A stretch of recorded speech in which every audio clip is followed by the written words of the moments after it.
Hello, listeners past, present, and future. This is the...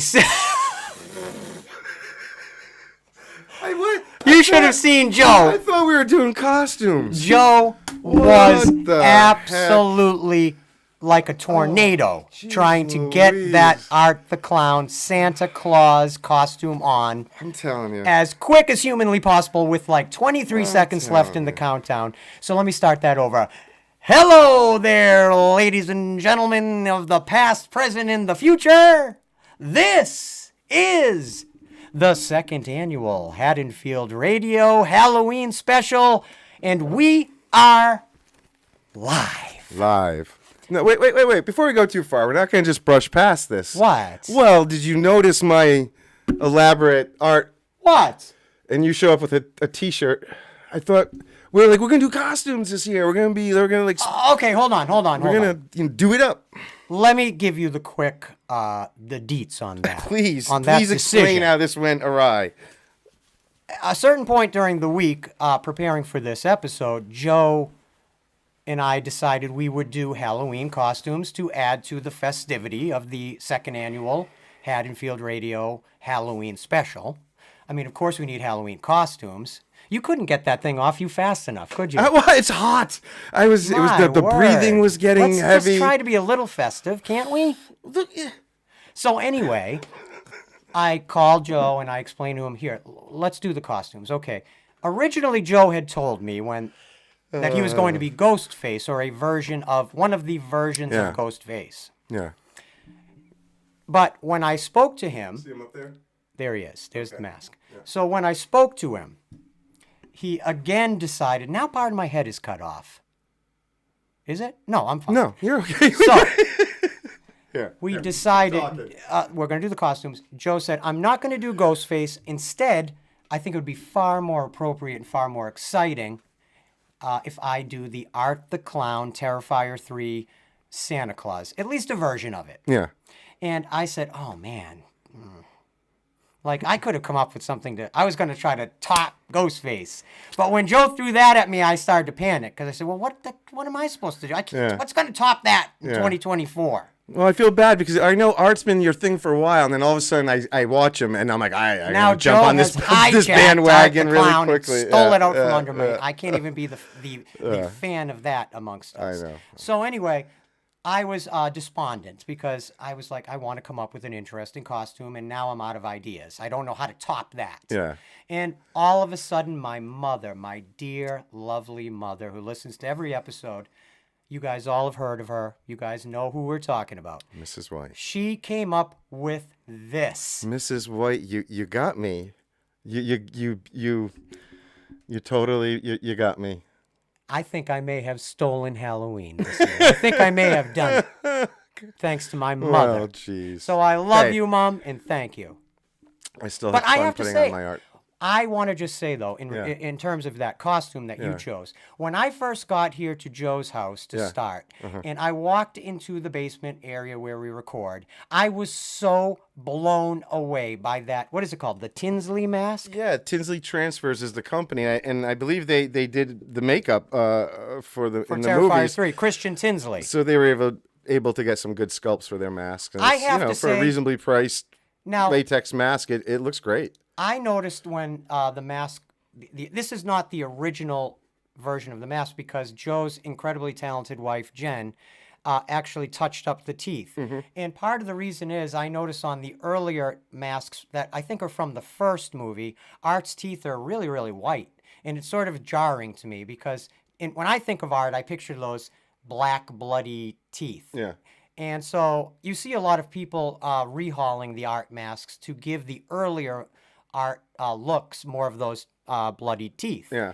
And I think Jen did a really know what else subtle she- and beautiful job. You know what else she did for me, oddly enough, and I love the mask and the paint they did on the eyes. There's veins and everything's great.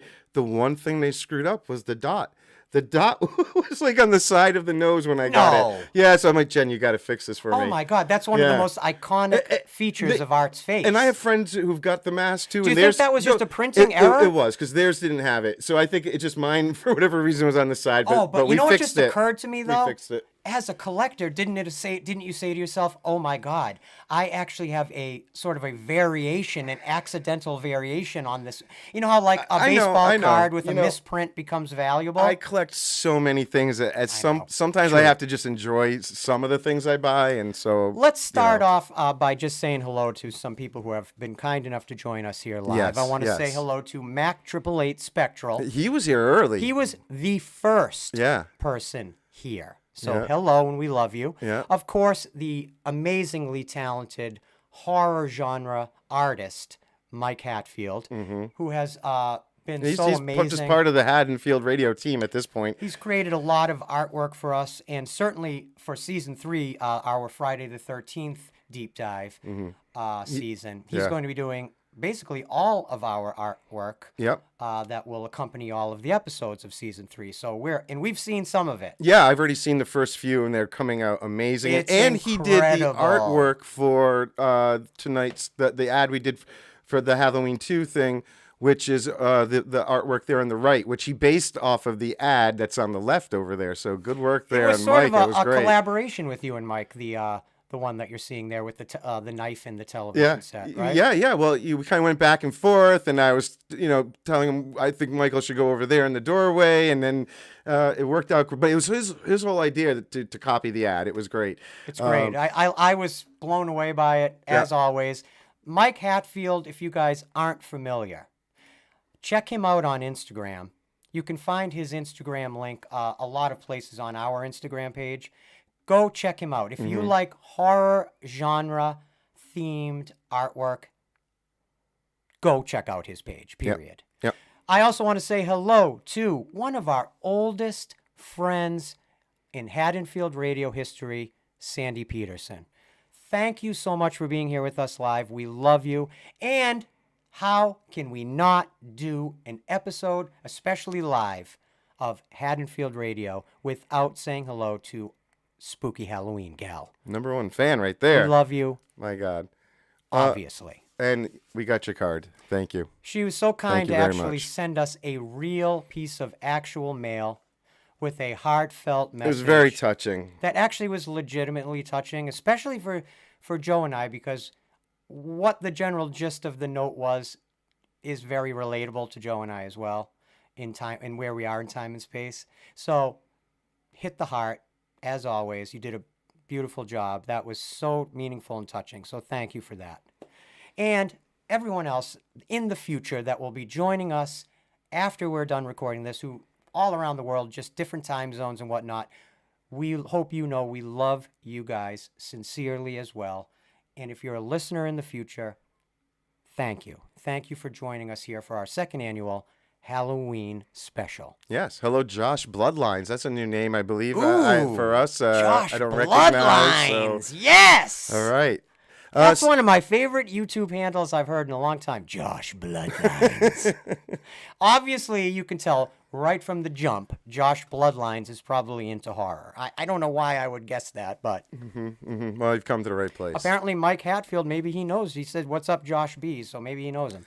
So, Joe, why don't you take us through some of what we're going to be doing today? We got some, what we've talked about. We're gonna watch the TV cut of the original '78 Halloween, but it was broadcast in 1981. Yes. So it's got the extra scenes that were added when they were filming Halloween 2, so we have that. We're gonna watch it live with you guys, and just have a chit chat. So watch along. It's not a deep dive commentary because we kind of did that already. So this is more of a casual talk about what we love about the film, and we want you guys to please, tell us, what you're thinking, what you like, or if you have a problem with something in the movie, and we can have a conversation about that as well. Really, that's like, just to elaborate on what Joe was just saying, we consider what we're doing here tonight more of like what you would call, it was actually a YouTuber called Indie Media Productions, who but brought this term to us, this idea of a watch along. It's a little bit different than what we usually do as a fan commentary, a little looser. And it's almost like a fan commentary that all of us are going to be doing together, because we're going to be introducing all of your comments into the mix, into the conversation. There may be periods of the film where we're all just literally sitting here watching the movie together quietly. Yeah. And it's just meant to be what it is, a chance for us to get together and hang out at Halloween time, right? and in Joe's basement, and watch really the movie that started so many horror geeks fandoms, and certainly obviously started Haddonfield Radio and really the slasher genre. And hey, mass. really quick, I want to point out, if anyone's seen the ghost that's behind me. Where? You see that? No, there's a ghost. What? It's with the Jawa. I don't know if you noticed. R2. Yeah, you got to move that way. R2D2 was kind enough to get out his Halloween costume. Yeah. Why do you keep trying to block him? I know. What are you? Because he's always Such a stealing his show narcissist. everywhere I go. And of course, he brought a friend. He brought a plus one, a Jawa. Yeah.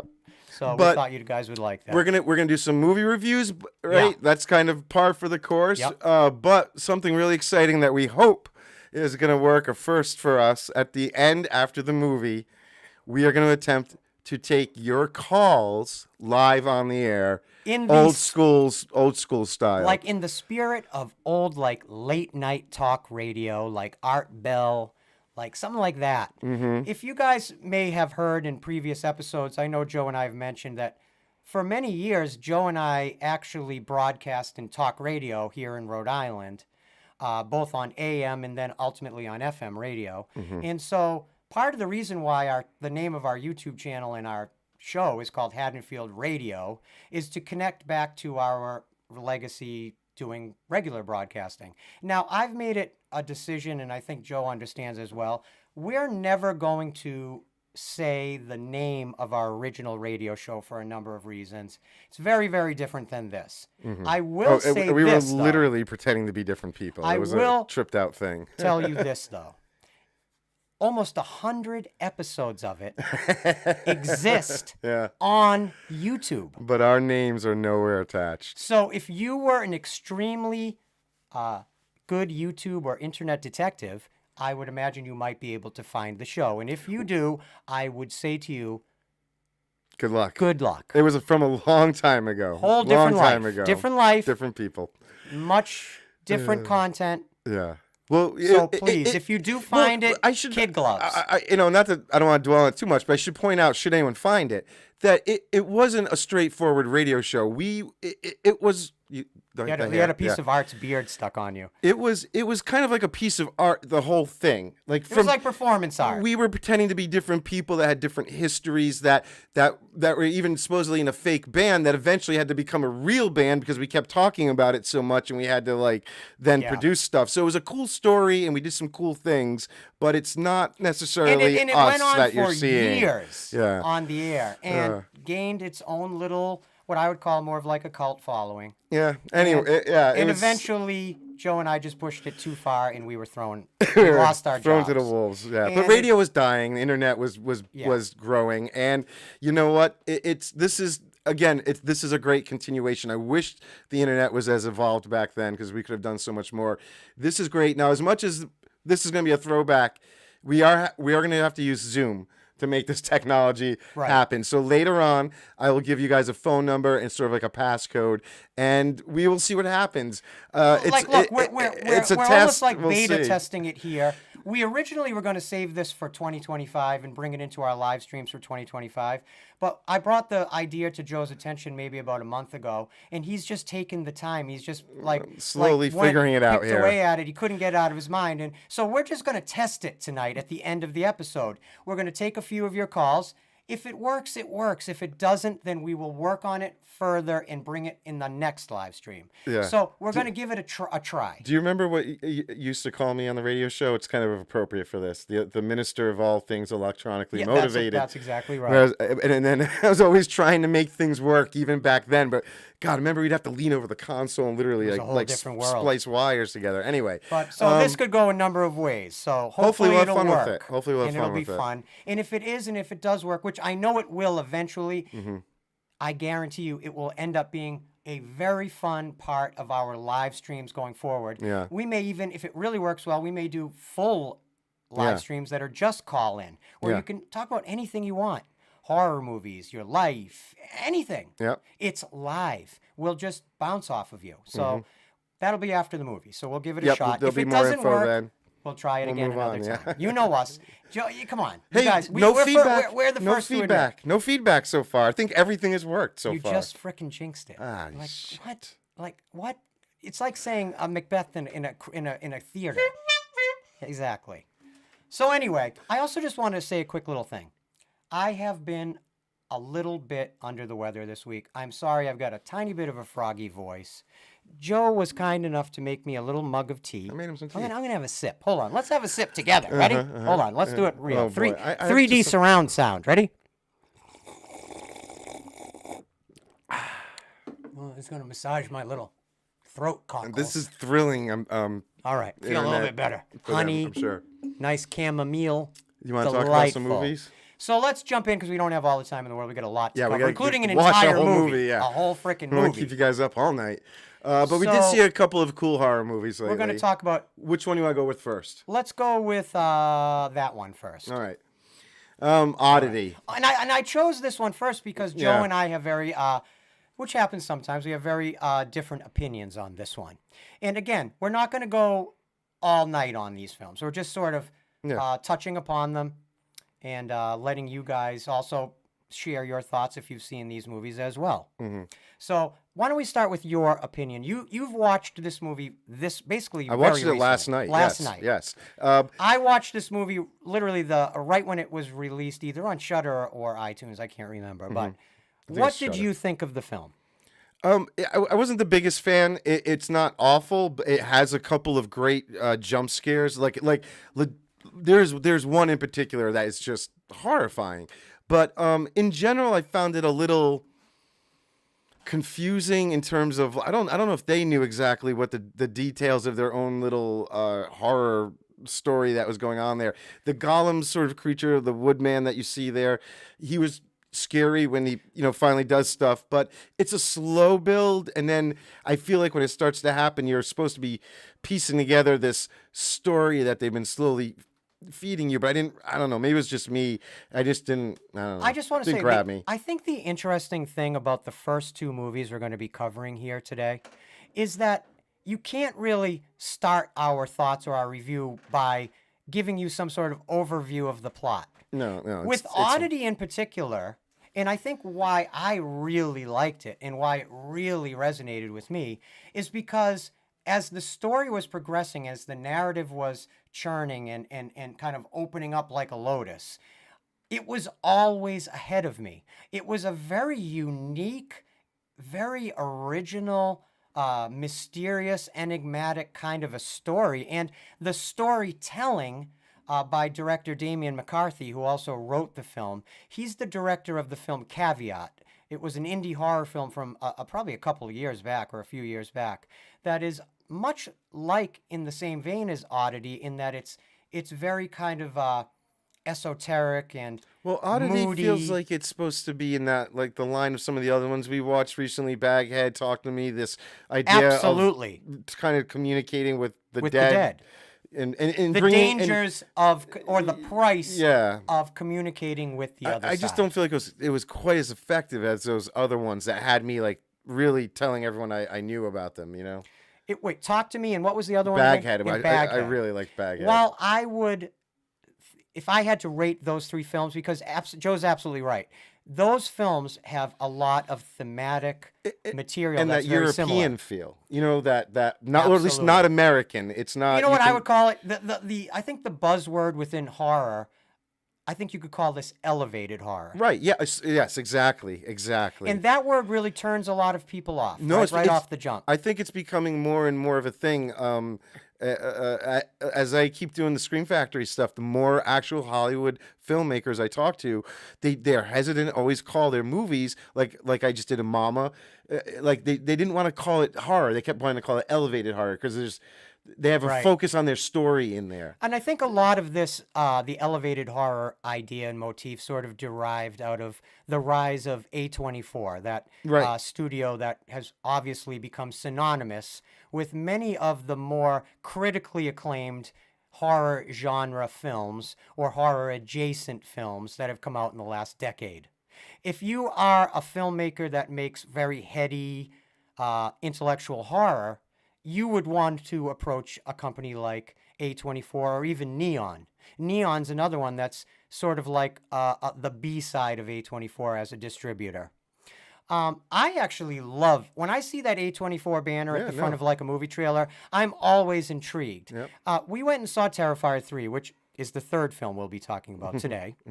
And there was a trailer for a film from the creators of Barbarian, which I loved. And this film is called Companion, and it's coming out through A24. And to me, it felt exactly like an A24 film. And if you check out that trailer, if you go on YouTube and check out the trailer for Companion, you'll see exactly what I mean. And it's just so emblematic of what A24 presents to the marketplace very successfully. And Oddity, while not an A24 release, again, it has, but Joe's right. It does have also that very European vibe, horror vibe. They're not. They don't try to be flashy. You know what I mean? There's a pacing that is not in American cinema right now. You know, and unfortunately, yeah, they're willing frankly, to take their time a little bit more with what they're doing. There are directors like off the top of my head, I can think of like Robert Eggers, who is an American director who has a very classically European feel. I mean, that's part of his MO as an artist. And certainly, I'm sure there's a lot of Mario Bava and a lot of other directors that's in his work, amongst others. But I don't know. I think if you remember Hammer Films, obviously. Yeah. Well, not that long ago, Hammer Films sort of tried to kind of revitalize themselves as a distribution company and become more of a modern horror brand. And I know they released the American version of Let the Right One In, which was called Let Me In, and a few others along the way, but haven't had a lot of real traction. Oddity, when I was watching it the first time, I kept thinking, this is a film that Hammer should have picked up. This is a perfect Hammer horror film. If Oddity had been made in 1967, that's what it would have been, in my opinion. Even though Joe wasn't crazy about it and it wasn't his flavor or to his taste, I still think I can imagine you would probably recommend people watch it. Yeah, I mean, it was a well-made film. The only thing, it was the story. And maybe it was just me, and I don't know. But it just didn't. It didn't grab me in a way that I was able to follow it so closely and understand it so well that I was like, oh, this is great. You know, it just kind of. I kept going like, what? You know? No, but totally, that's just I get that. It could have been me. But like I said, the scares when they happen are pretty creepy. I'm glad you just brought that up because I want to say I think if I had a one sentence thing I would say about Oddity, for me, it contains what I still think is the best jump scare of 2024. Period. It's funny, I agree, but I think it's two different moments we're talking about. It does have a great. There's one that really got Joe, but and that there's different one one that got you, involving a yeah. tent. Yeah. So when you watch the movie, it involves a tent. You'll know what it is when it happens. It's one of the few jump scares that actually got a noise out of me. Yeah. Now, when we get to our Terrifier 3 review, I'm going to throw Joe under the bus because Joe's making a lot of noises during that film in the movie theater. Thank God we were the only two people there. I managed to keep my eyes on it the whole time, but I did. No, I had to no, squirm. you didn't. Oh, I did. I did. No, I you did. didn't. The hands might have come up. No, There might have been this. I'm gonna throw you under the bus. I don't think so. All right. I also want to think say, so. talk about one of our oldest friends here at Haddonfield Radio, just tuning in, Corey Bird. What up? So good to see you, Corey Bird. and we love you. A wise man once did say sometimes, Des, but I loved the original Pet Sematary. Mike It's a good Hatfield, one. yeah, he just said that. A wise one. man once said, quote, sometimes dead is better. Fred Gwynn, right? Still to this day, Pet Sematary, 1990 or 1989. Pet Sematary, one of the most frightening movie theater experiences I've ever had. Still one of, maybe still my favorite, no, my second favorite Stephen King adaptation. My favorite now, as of now, is the HBO version of The Outsider. That was basically produced and directed by Jason Bateman. That is my favorite adaptation to date. But Pet Sematary, in terms of my lifetime, Yeah, that was probably is my favorite. I had such a huge crush on Denise Crosby. That's why I went. And then also I was like, oh, this is more scarier than I thought. I had such a huge crush on Zelda. Rachel! Anyway. And I still do. Should we move on to the next one? Next Yeah. one. We got a lot to cover. Yeah. All right. Now this movie. All I just want to say right off the bat, I could recommend, I could review this movie with one emoji. Go see And it. it's the mind blow emoji. It's great. Mind blowing is Yeah. what I thought about it. You got to let it just sort of sit on the palate before you really know what you're tasting, you know? Now, Strange Darling is absolutely 100% a product of a lot of influences. While I just was talking about how much Oddity was such a unique sort of original singular kind of narrative, Strange Darling is actually, in my opinion, sort of the opposite. It's a very, almost like a very tropey entrance point to the story, where it's very smart because the movie lets you think it's taking you down a road that you know very well. Yeah. That is also a road that you enjoy going down if you enjoy these types of movies. And then it pulls the rug out from underneath you. Like a few times. It fractures time and space. It fractures its own reality. It throws itself out of order and out of sequence and in a great, delightful way. just drags you along behind it through the rocks and through the dirt, right? Yeah, and every this time you movie think is you're out of it, it kind of drags you again, you know? This movie is like a speeding... Picture the car from John Carpenter's Christine, and you are tied by a bungee cord to your ankles behind it as it's racing at 80 miles an hour, and you're just being dragged behind it. Yeah, that's what this movie is. It's like we were talking about earlier. There's a point in the movie where it just switches, and we go from that, like It we were literally saying, switches its David entire Lynch perspective. sort of movie to all of a sudden a Quentin Tarantino like Death Proof, 100 miles an hour, just what all of a sudden type of thing, and it's great. It has in it one of my, I think one of all of our favorite contemporary, really male scream queens, if you think about it. He's One of definitely become a our horror most staple. interesting sort of horror icons of a contemporary age in terms of acting, and that is actually Kyle Gallner. Yeah, he's the hot guy right now, He was in Smile. He was in, of course, the 2010 Nightmare on Elm Street Platinum Dunes remake. That we He's been reviewed. in a million different movies and shows. You but recognize him for sure. what I think is so fascinating about his career is he's clearly chosen, and I think chosen quite wisely, to sort of attract himself and attach himself towards a lot of interesting genre material, whether it's horror or, again, what I would call horror adjacent material. Yeah. And he's a very interesting, kind of compelling actor who can play sort of a very quiet, meek kind of character, but he can also play a very direct and strong character like he plays in Strange Darling. Well, even within Strange Darling, it's a range. Like, his character in the beginning, you think it's sort of one thing, and by the end, he's playing it totally different. Absolutely. And a technical type of thing. The movie was completely shot in 35 millimeter film. In fact, there is a title card that comes up. They're very proud of it, and they should be, because you can sense it, you can feel it. It feels like old school filmmaking, and not somebody copying old school filmmaking.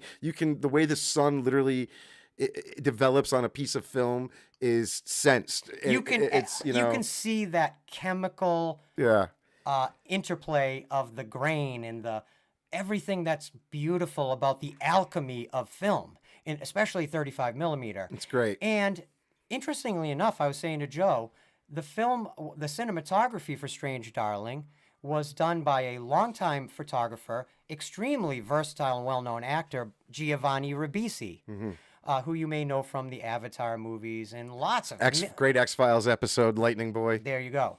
He's been in so many iconic films and TV shows over the years, and he has. I had no idea he was a DP till you told me today. I believe this was his first film. Oh, okay. As a director of photography. Yeah. Well, I know he great. I know he is a longtime photographer, and he even played a very squirrely, narcissistic photographer. I love his performance in the movie Lost in Translation, the Bill Murray, Scarlett Johansson, the Sofia Coppola movie, one of my all-time favorites. I still think one of the greatest love stories ever put on film. I don't know what you guys think, but that's just me. But his cinematography, combined with the brilliant writing and direction of J.T. Molnar, is... And it's non-linear storytelling is... Like Joe mentioned, so if you good. like Quentin Tarantino, David Lynch, you're going to love rolled this. into one. Yet it never feels like it's cribbing from those artists. No. It just feels like these artists are just influenced by the same types of things as those artists. Yeah. This film Very feels very entertaining. organically their own. It was one of these movies, like I say a lot, like I have movies on sort of in my work officey room, and if I'm watching a movie though, I try to always be facing it. I even have to do a few things here. And this movie, like, is, I don't know, within like 5 minutes, it switched from me kind of trying to get something done to just stopping and being completely sucked in. I found it to be absolutely mesmerizing. Like, just totally in 100%. And I cannot go another second into this review, I guess you could call it, without mentioning the character that the brilliant actor Willa Fitzgerald plays in this movie. She's called the Electric Lady. And by far and away, this is my favorite character from any piece of fiction from 2024. She captures my heart and has captured my heart in such a way that I guarantee you, if you've seen this film or once you see this film, I'm getting the Electric Lady initials tattooed over my heart. I guarantee that. And it'll happen this year. That's how much I was taken by her character. Yeah. My life dream, I think, is to encounter a woman like this. Well, you know what's interesting, because she's... I'm not kidding. Well, listen, she's an actress, but it's amazing because she's you're talking about the character. No. Okay, so you have to start actor. with the actress. Okay, go ahead. Actor, and she has to play someone who is not being herself, but who eventually you will see. So you have to. Well, the simple way to put it is, it's like you're acting as an actor. It's really weird. She is playing a character who is playing characters. Right. Exactly. But so well that you keep thinking you're getting at the real one, but you don't. Well, for a while, they could be fragments of her identity. They could be personas that she's used. Yeah. Look, the problem is, much like Oddity, I would not want to say anything. Yeah, I don't want to spoil it too much, but you got to go see it. You got to go see it. The beauty of Strange Darling is in its discovery. I promise you that. Yeah. But I will tell you, and you guys know me in Crushing, and the types of I feelings. think the bingo card is just going to be your crushes pretty soon. The types of feelings I was getting in my heart, and have in my heart, and have developed over watching this movie like 6 or 7 times already. I have like love in my heart for the Electric Lady. Like, I feel pain that I most likely won't ever encounter a woman like this. Well, that's what movies are for. I know. mean, That's what I was thinking. As I was one day after I watched, I was walking my dog. Somebody It's such an escape, a fantasy. Right, exactly. And when you see this movie, you'll be like, wow, Christian has some fairly dark fantasies. Yes, I do. Thank you. Hello. All right, so we're going to move on to Terrifier 3. No. Gotta go to Terrifier. Let's go right on. Yeah, Guys, let's do it. You all right? have to watch it. Strange Yeah. Darling. Please promise me you will watch it. And I promise you will thank us later. So now, of course, we've got to jump into what has to be the horror event, the horror story, the horror narrative. Yeah, even if you're not into the movie, the story of the movie is, you got to give them credit where credit's due, Even people that will never, ever watch one frame of these movies have a respect for the ingenuity, artistry, and pluck of people like Phil Falcone, Damien Leone, all of them. Because we all know in the 2020s, I wrote about this a couple days ago on the Instagram page. I wrote a little editorial-ish piece about this. We all know the Terrifier phenomena that we're all experiencing right now, it's very rare. Yeah. This type of stuff doesn't happen in the movie business anymore, where something just genuinely earns its place. And for it to be a pop horror culture. film, to get to the numbers it's getting, we haven't seen that in a long time.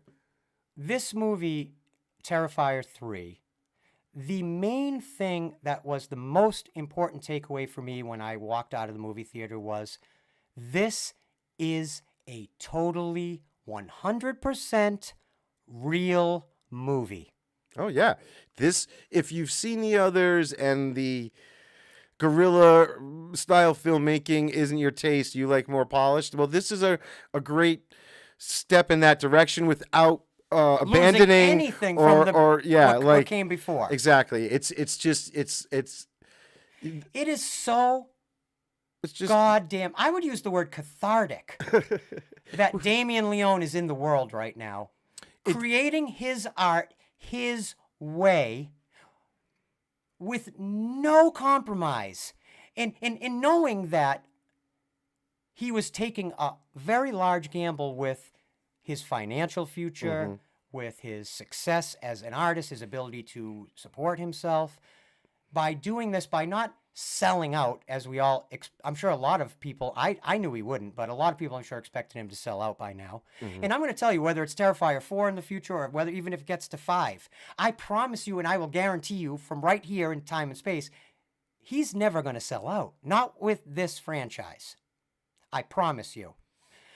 I think Damien Leone, and I think even Phil Falcone, these are legitimate artists and like entrepreneurial artists who, first and foremost, just want to create something that is great and that is fundamentally appealing to real horror fans. Well, they took their time with the franchise. They let it be, it build on its own merits, and then each one did something better than the last one. It doesn't feel like he's just repeating himself. And in the terms of a horror film, we've got a classic horror slasher character, a new one that's as equal to a Freddy or a Jason or a Michael or any of them. Like in the modern age, I was trying to think about this, and I keep coming back to like Ghostface Excuse me. as really like pre-art.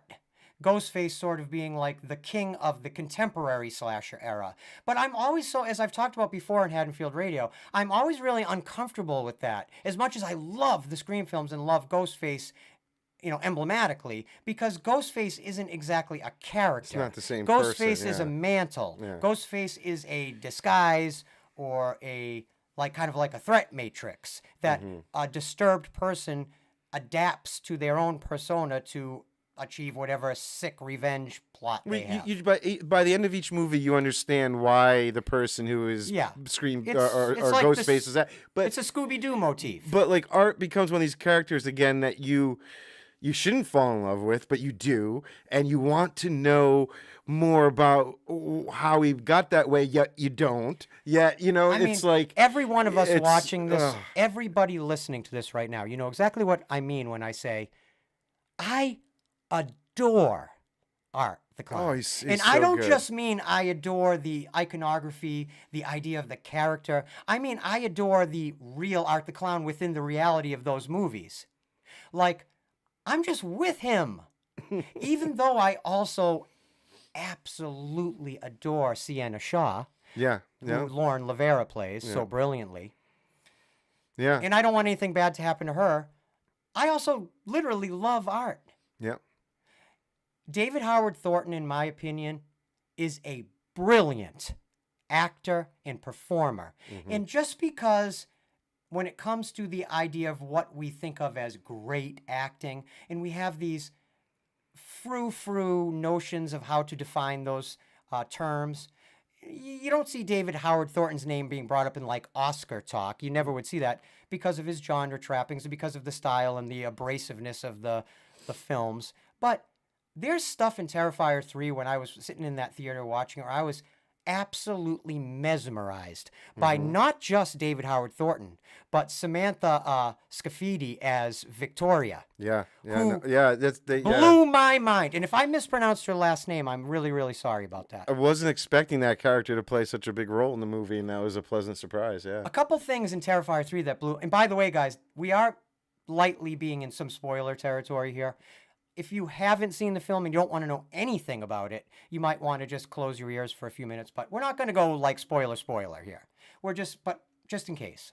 But what was I just saying? Oh, yeah. I loved that there were moments that Victoria actually grossed out Art. Yeah, that's right, yeah. There's one moment in particular, and all I have to say is shard of glass. Yeah, each one of these movies has that scene that you're just, wow. It fundamentally red running over disturbed me. In very few things. I'm a 49-year-old man who has exposed himself to every kind of horror movie on the planet. That was the scene you were yelling. I remember you being like, "No, boy, no, they're not. I can't believe it." Oh, well, it also goes on for like 3 minutes. It was crazy. I was like, "Is she gonna get off or not?" Oh, stop. and there's a point where I believe even I was like. The scene in the subway I loved when they're just riding and Art's like all messed up. Oh, it's great. Brilliant. Good. And I said this on the Instagram page once too. Something about the image of this more demon personified Art design where his ears aren't human anymore. They're these little gnarled, holes. Bumps. And his body almost looks too small for his head now. It's so frightening. Yeah. No, he's 10 times scarier in this one. That subway scene, I do have to say, at first when the guy comes into the scene that's dressed as Art, I thought for sure it was going to be Mike Gianelli, who played Art in Terrifier, or was it just All Hallows Eve? No, that was All Hallows Eve. In All Hallows Eve, yeah. right? Yeah. And I said, wouldn't that have been a funny little Easter egg to bring that guy to play Art, to see the new Art on the subway? Yeah. And just going along with that, I just want to put a little quick thing out there, just so I have it out somewhere here forever. I just want to say this. When the day comes in the future, and I hope it never does, please know this is true.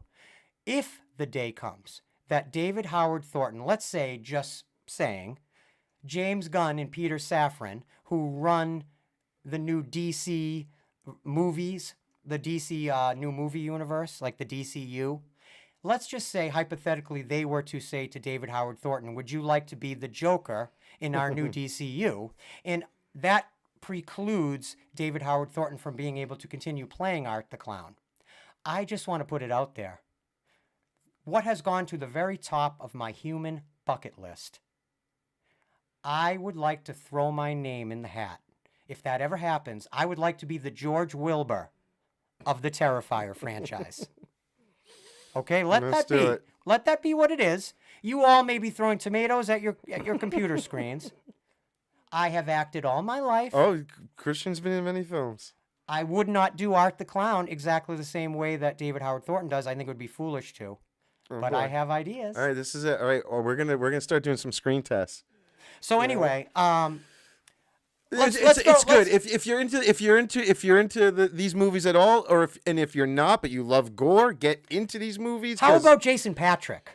Oh my God! Jason, yeah, we won't say who he plays, but he shows up in Terrifier 3. You were so stunned by it. Well, I was stunned not only that it was Jason Patrick, and let's face it, people get older and people change as they get older. That's totally natural. Yeah. But of course, Jason Patrick doesn't look like he did when he did the Lost I Boys. almost thought you were wrong. I was like, I couldn't quite tell 100%, and I'm like, I don't know, is that him? You know, he's in it more than a cameo, and my suspicion is that he may play a bigger role in future films. They definitely set themselves up to do another one, but they also could leave it where it is if I guess they did. Damien Leone has officially said that he has enough story for either 1 or 2 more films, but then he said that's going to be it. Yeah, I mean, and God bless him, because I don't want Damien Leone to get trapped in what I would call like Avatar syndrome, where James Cameron is basically locked.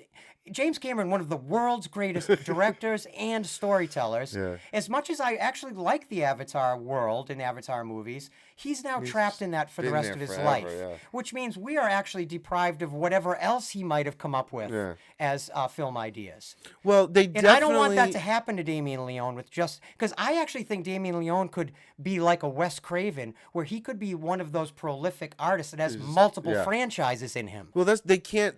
Hopefully, they don't get stuck in the idea of like art can never die, and he'll always just keep coming back and back and back and back. It works for what's going on in the story right now, but we're kind of in a limited period of time. You know what I mean? So it's just like if I don't know. Well, hopefully they don't.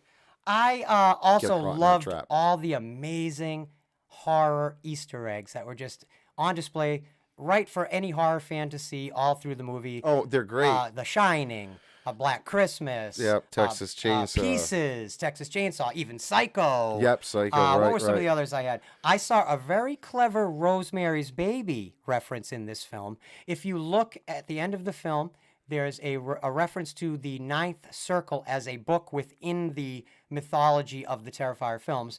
And I know the author's last name was Castavets, and that's the name from Rosemary's Baby. Okay. So I like that, connecting that to sort of Satan and witchcraft. And the Terrifier franchise in Art the Clown and the demonic side of it, well, that goes all the way back to All Hallows Eve, the original anthology. That's a great little... Love that original film. Like... I don't want to say like amateur filmmaking. It's just low budget film. It's great filmmaking, but low budget. And it's still the alien story and like sort of the middle there. Oh my God, it's so good, and it's creepy and like. What about Art's eyes? But like you were saying, like Damien Leone doing other things besides Terrifier stuff. I would love to see him expand on that idea. The alien abduction story. That would be incredible. Because that short he did was fantastic. Incredible. Yeah. If you guys haven't, I'm sure you probably have. I'm not trying to condescend. But if you haven't seen All Hallows Eve, the original, very DIY, I would call it like homemade movie making, that where Damien Leone really got his start and where Art the Clown got his start. Yeah. You definitely need to check that out, because it's many of the themes and ideas that launched, and it's like a pilot episode of a show or something, right? Like a backdoor pilot Yeah. for a Terrifier idea. Yeah.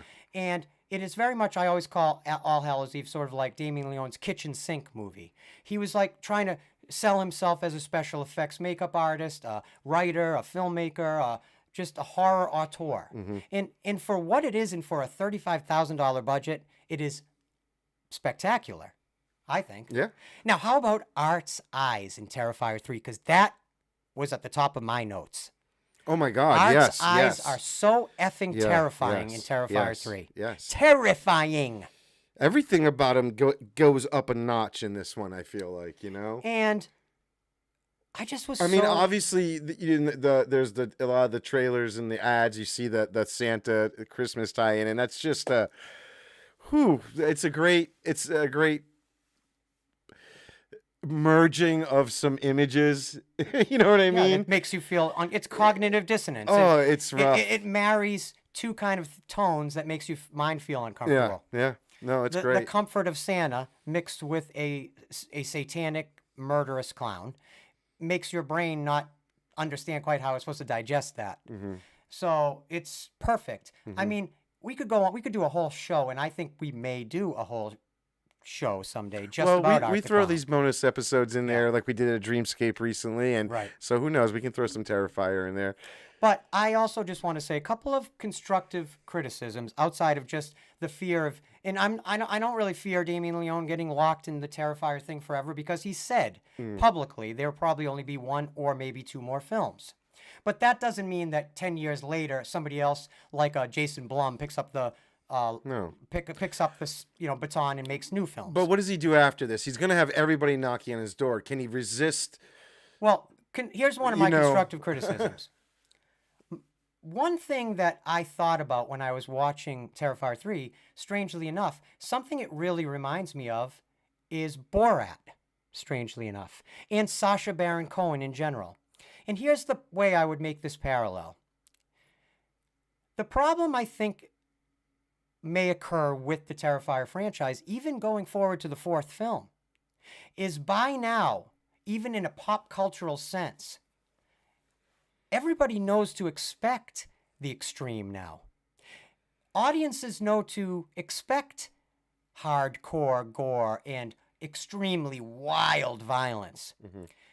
Much like Borat, where Sacha Baron Cohen got to a point where he really couldn't portray Borat anymore because anywhere he would go, people automatically knew he was Sacha Baron Cohen playing Borat.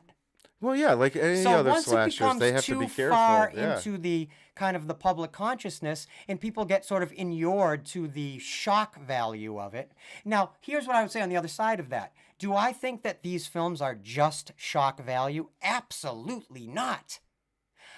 I think Damien Leone should be pushing more and more into the mythology of these films, Well, it seems like he the is. story, Yeah, the characterizations, more even, and not be as obsessed with trying to outgun every gnarly horror fan out there. it seems like he's going that direction, but he also like he's this. He'd be doing number 4 after this. Like you said, Right.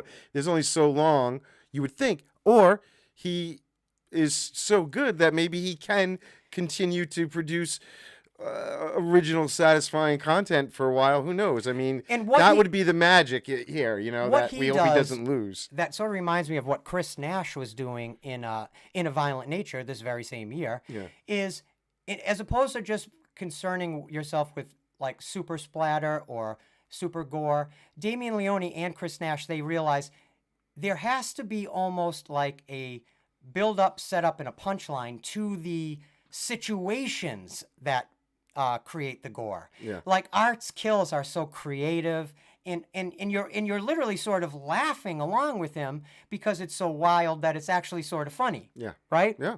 Yeah. No, you're right. So there are other ways, like he has ways, wiggle room to explore this territory without kind of repeating himself.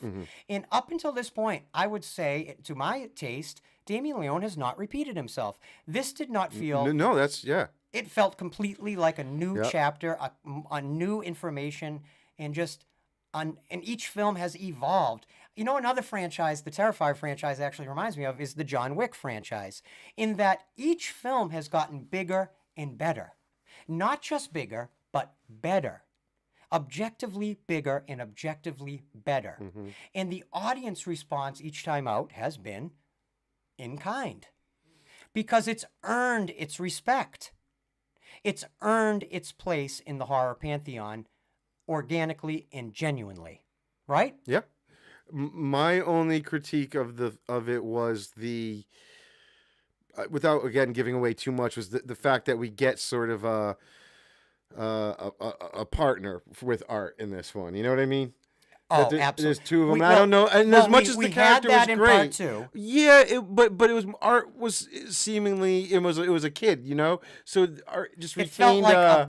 like in Terrifier 2, it feels almost like a Batman and Robin Right, thing. right. And In this one, Terrifier 3, it feels like Butch Cassidy and the Sundance Kid. yeah. And I don't, and I'm not, and it works. Like but I they're also, on an even keel. sometimes I kind of felt like, oh, I kind of wish it was still just art. Like you just don't. It's even more the mystery is And that I he's have- not ever with anybody or anything that I have understands seen what he is. a lot of other people in critically bringing up that idea that there was a subset of Terrifier fans that I've read were a bit turned off Right. by the Victoria character because she's so vocal. Yeah. And some people have already gotten to this point where they're so connected to art as the protagonist of these films that it almost felt maybe you could even make an argument that it felt a little competitive between those characters in Terrifier 3. I assume it was to give a voice when he's already stuck, not letting Art be able to talk. But you need the evil. Well, she was to be able delivering to a lot of exposition. Victoria Yeah, she delivers gives you a lot of all the, exposition. that's what I'm saying. So it's like I get it and everything, but I also I don't know if I would have maybe used her less at least personally. But I also just want to say real quick, because Yeah. you guys already know this, how I feel about this, but Lauren Lavera, holy Christ. and she really I'm stepped. talking about her acting. Yeah, she stepped it up too for this. You know, like. You can see everyone involved in this movie knew this was their big swing. Yeah. Because the other ones, one of my critiques of the earlier films always was the acting, and it got progressively better each one, but it really goes from almost like, you know, college acting in All Hallows Eve, to finally in this one, the acting doesn't pull me these out are at all. professional you know? actors. But sometimes the bad acting works with course. horror, gory flicks. Well, I've wondered when I watch, like, especially the first Terrifier, I will make this point. Yeah. In terms of just specifically that movie. When I watch the first Terrifier, and I wish I could ask Damien Leone this, I almost get the feeling that maybe the actors, even though I'm sure they weren't all quote-unquote professional actors, I almost wonder if they were directed to perform in that style of the 80s sort of slasher, thing. Yeah. Where the acting has a bit of more of an sort of an elevated, hyper-real kind of feel to it. Damien Leone's such a smart, brilliant guy that it would not surprise me at all if that was part of the sort of texture that he was exploring with, especially the first Terrifier. The second one, I think the acting improves. You still do have a little, but you're so caught up with art at that point. You're so in love with art Art's by part always two good, that you're willing to forgive any of the little sort of foibles or technical or acting foibles. But by part three, I think the funny thing is when Joe and I were sitting in the theater, we were literally the only two people was in the crazy, theater. yeah. And of course, that's not indicative of the success of this film. No. This film is a massive success. As of right now, October 29th, 2024, where we are in time and space where we're recording this, I think this movie has made about $50 million worldwide on a $2 million investment, all in, apparently. Yeah. That's including, and the guys, I think his name is Chris McGurk, who runs Cineverse. That was really the company that really handled the financial end of the producing. There's those three companies right there. What were they? It was Screambox Bloody and Disgusting, Bloody Disgusting, of course. Screambox But I and- know yeah. Cineverse is a very interesting company. Yeah. And they were so smart about understanding that they really actually didn't need to spend much to market this film. It has a built-in audience that is so vocal in social media that they're doing that work for you in a way that's probably better than seeing random TV commercials during a football game. And then luckily it was a hit. So it kind of naturally became talked about and promoted on, without them having to do a lot. When this movie opened to $18.6 million in the #1 movie in America, the weekend it opened. Like a horror film hasn't done that, right? Quite Well, like that. there are plenty of horror films that make money. But I read, and maybe this fact, maybe one of you guys can check if this fact is true, because, the internet.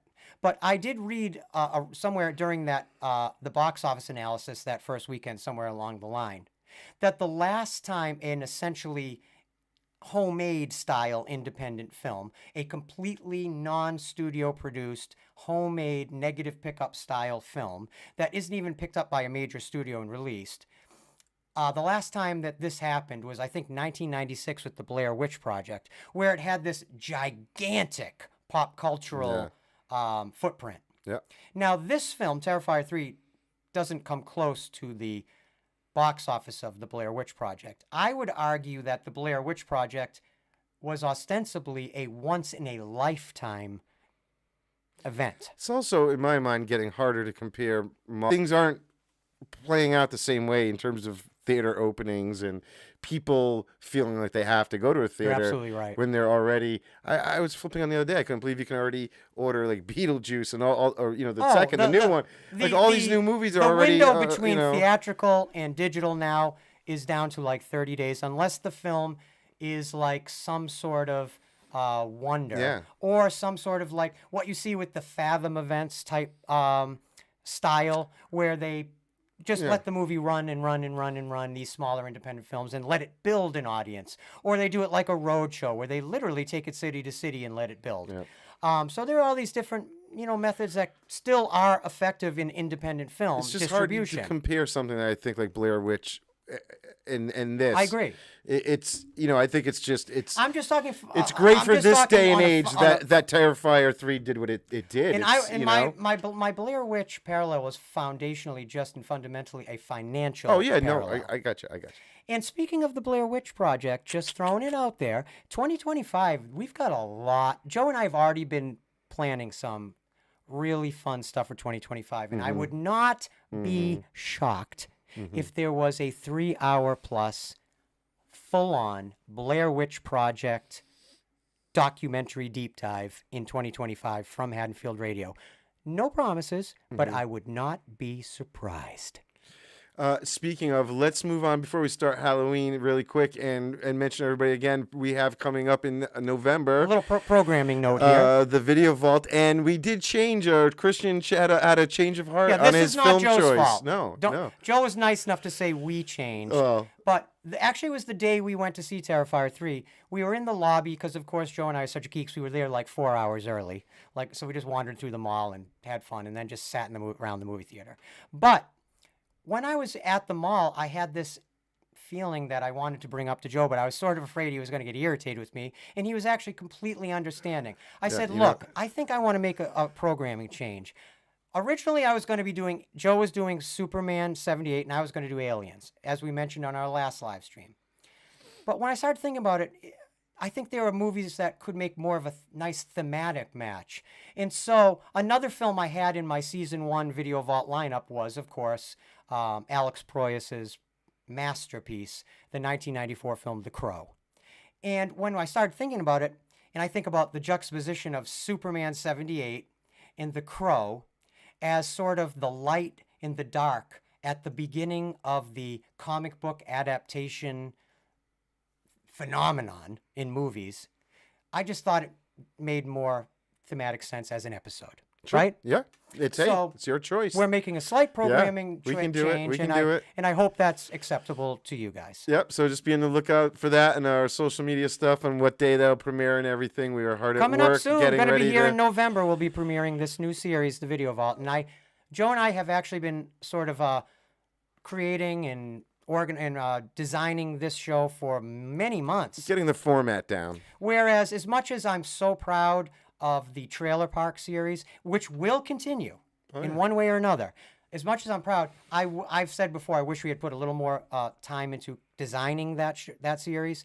We've put the time into designing this, and hopefully you guys are going to find it entertaining, especially and fun. with the way VHS is on the rise. I feel like we're actually ahead of with the curve for once. We just released, like Joe mentioned, our a bonus episode during our hiatus here on the movie Dreamscape from 1984.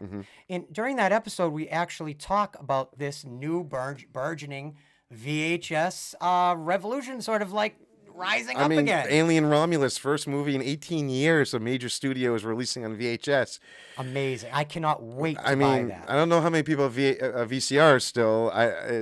So we'll have to see how this all plays out. Maybe it's just supposed to sit on the shelf and look Yeah. nice. But So they're making them. It's 9 o'clock. Yeah, I think we should jump into our Yeah, main let's event do it. here. Let's get ready. We're going to We're going to be now. Here's the thing. Yeah. We're hoping, really hoping here, since it's basically our whole live stream. We're hoping that we're going to be playing the movie live on screen. You can watch us and the movie. Sometimes when you see these watch-alongs, you just see what you see on screen right now, and you see us watching the movie. Well, we all want to watch the movie together, so of course we're going to put it on the screen. Let's just hope that that's going to be all right. let's pray to the YouTube God. So, So let's give it a shot. What do you think? We're give it a going shot? to move All right. on here, and then just give So me a of course sec. we're going to be watching, as we said, the 1981 version of 1978's Halloween, the special television edit of the film. Yeah, I'm going to turn it down a little bit Let's get the here. volume down. Let's all get comfy. Everyone get cozy. Everybody get your popcorn. Get your sody pop. Get your goobers. And get yourself ready for the GOAT, Yeah. Michael Audrey Myers. Please, somebody let me know that you're actually hearing the movie Is along with everything? us Let as us well. know. Does it sound all right? Can you see us? Can you see the movie? Is everything good? I We'd can love see to the hear. movies going online, but I cannot confirm until somebody lets us know that they can hear the movie. How is it playing for you guys before we get going? Well, let's just. Well, yeah, we're fine. We're fine. I can see the levels. We're gonna pray. And listen, how this will work best is if you guys are constantly typing in your thoughts and ideas, and we will represent them as best as we can. And let's make this just a fun conversational watch along. All right, sounds good and looks good. Thank you, Mike. You are our check. Thank you very much. We just want this to be as optimal This an is new. experience as This is new possible. for us. That's We've never why, tried this. you So know? far, so good. But hey, classic opening. And it's really cool. Not to kind of jump to something else, but when David Gordon Green did his movies, I love that they kind of expanded on this idea. But I mean, when you see this pumpkin, the music. I mean, it's funny how this particular pumpkin has become so iconic. That slice from the nose. I always wanted, why did they do that? Because it's Michael's knife. Yeah, I know. See, right there you see Michael's I knife still don't in think his it was profile. planned. I've But been yes, saying I this see since our it. I very know. first episode. I know. But and I remember they shot this in a garage, one night, and Dean Cundy, of course, who was great because when we first started the series, when we first covered this movie, I was aware of who he was and a great director of photography, cameraman.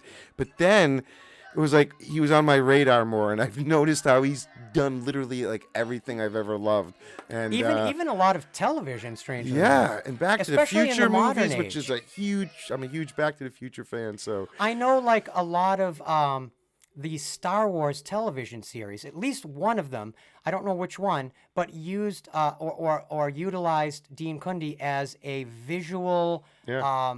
What's the word I'm looking for? Like when somebody comes in and they're there on set to sort of help you and give you a sense. Guru or there's a word guide, I'm blanking. But he also he shot stuff. He had a cameo on the series. But anyway, I want to just say hello to one of our oldest friends here at Haddonfield Radio. So happy you're joining us, Nick Alfieri, and he has his own podcast now, yes, doesn't that's right. That's right. He is doing the Nightmare movies right now. Nick, put in the comments section the name of your new podcast so people can check it out and enjoy it. And yes, they are saying rest in peace, Charles Cyphers, who of course is the passed away Sheriff this Brackett, and he was great in this and in the later David Gordon Green movies. Mike Hatfield just said, shout out to Debra Hill, who needs more Yes. credit for making the females in this movie so great. It's been painfully obvious that female touch has been missing in the last 3. Mm-hmm. I have to say, I have not heard that sort of idea related to Debra Hill in the Halloween films sort of elucidated like that so well. Yeah. And that is such a great point as to something that has been missing from many of the later Halloween films was Debra Hill's, let's just call it feminine touch. Yeah. I always said, like, I wish there was more interview footage with her from the time.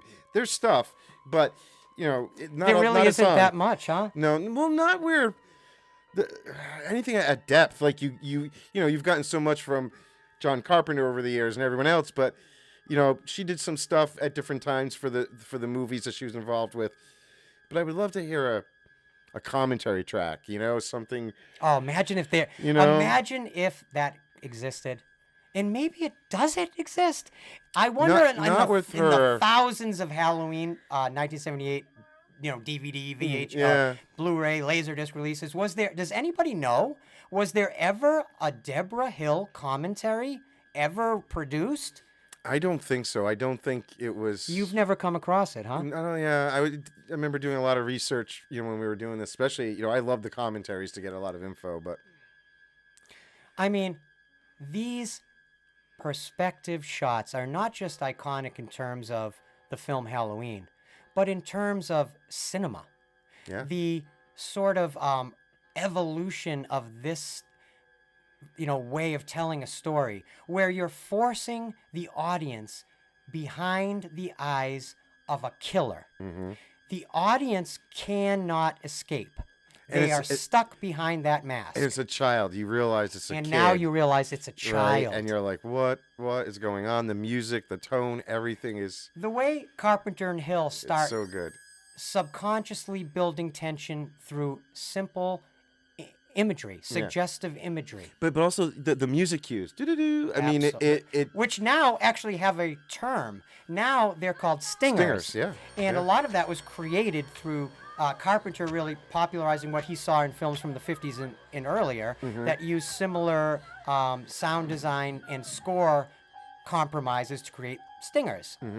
To amplify suspense. Certainly Hitchcock, sort of a master of that. He has maybe the most famous stinger in movie history. Right? Yeah, of course. I mean, it's been replicated a billion times, right? Let me 'Cause ask it works. Let me ask you. Some things you do in cinema just because it works, right? And I know he had borrowed a certain amazing kind of camera system, right? Right. Yeah. Hold on. Panavision I love Glide or something.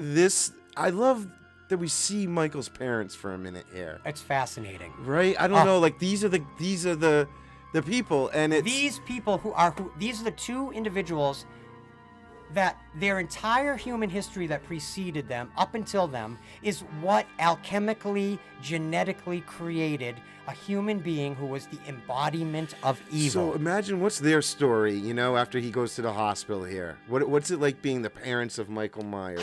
I sort of have always sort of wished that could have been explored in like a comic book series.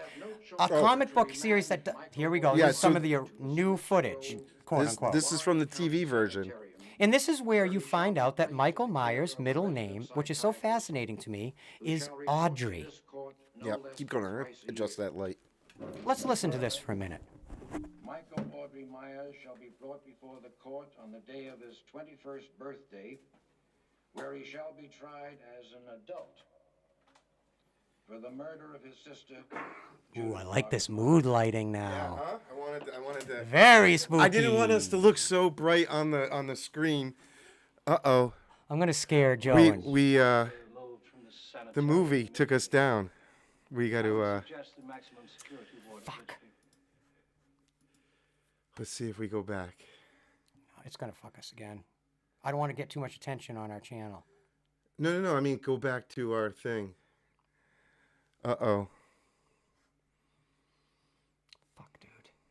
Just take the movie off the screen. It says temporarily. Hopefully it'll come back. I don't know if they can still hear us. This is a nightmare. Oh boy, hold on. I'm gonna mute our mics for a second till